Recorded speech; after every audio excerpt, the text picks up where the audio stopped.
மனோ தங்கராஜ் அவர்கள் தொடர்ந்து ஆர்எஸ்எஸையும் பாஜகவையும் விமர்சித்து வந்ததன் காரணமாக வேறு எந்த காரணமும் தெரியவில்லை. ஒரு அமைச்சரவையிலிருந்து ஒரு அமைச்சர் விடுவிக்கப்படுகிறார் என்று சொன்னால் அவர் மீது ஏதாவது ஒரு குற்றச்சாட்டு இருக்க வேண்டும். இல்லைன்னா ஏதாவது ஒரு துறை ரீதியாக ஒரு பிரச்சனையை அவர் எதிர்கொண்ட நேரத்தில் விடுவிக்கப்படுவது இயல்பு. ஆனால் அப்படிப்பட்ட எந்த ஒரு நிகழ்வும் இல்லாமல் இருந்தால் நீங்கள் சொல்ல இந்த காரணம் நிச்சயமாக இருக்கலாம்.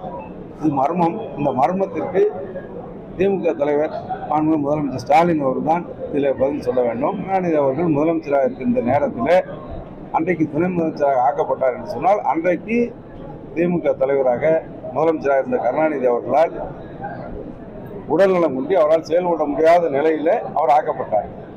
இப்பொழுது மு.க. ஸ்டாலின் உடல்நிலை நாங்கள் சரியாக தெரிவிக்கின்றோம், சைக்கிள் ஓட்டுகிறோம், ஜிம்முக்கு செல்கின்றோம், மிக ஆக்டிவாக இருக்கின்றோம் என்று சொல்லி அவர்கள் சொல்லுகின்ற நேரத்தில் உதயநிதி ஸ்டாலினுக்கு இன்றைக்கு துணை முதலமைச்சர் அழைக்கப்பட்டிருப்பது ஒரு வியப்பையும் ஆச்சரியத்தையும் தெரிகிறது. ஆனால் இது எதிர்பார்த்த ஒன்றுதான்.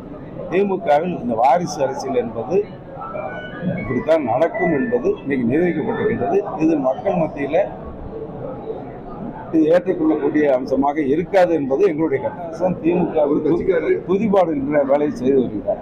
அவர் கட்சி நடத்துகிறாரா? மக்கள் நீதி மய்யம் கட்சி என்னாச்சுங்கிறதை கமல்ஹாசன் கேட்க வேண்டும். அந்த கட்சியை திமுகவோடு இணைத்து விட்டார் என்ற நிலையில தான் இன்றைக்கு அவருடைய அரசியல் பயணம் இருக்கின்றது. ஒரு ராஜ்யசபா எம்பி மேல்சபை நியமன உறுப்பினர் பதவி வாங்க வேண்டும் என்பதற்காக கமலஹாசன் தன்னுடைய நிலையை மறந்து உன்னால் முடியும் தம்பின்னு ஒரு படத்தில் உன்னால் முடியும் தம்பின்னு ஒரு பாட்டெல்லாம் பாடுவார். உனக்குள் இருக்கும் உன்னை நம்பி. இன்னைக்கு அவருக்குள்ளே அவர் இல்லை.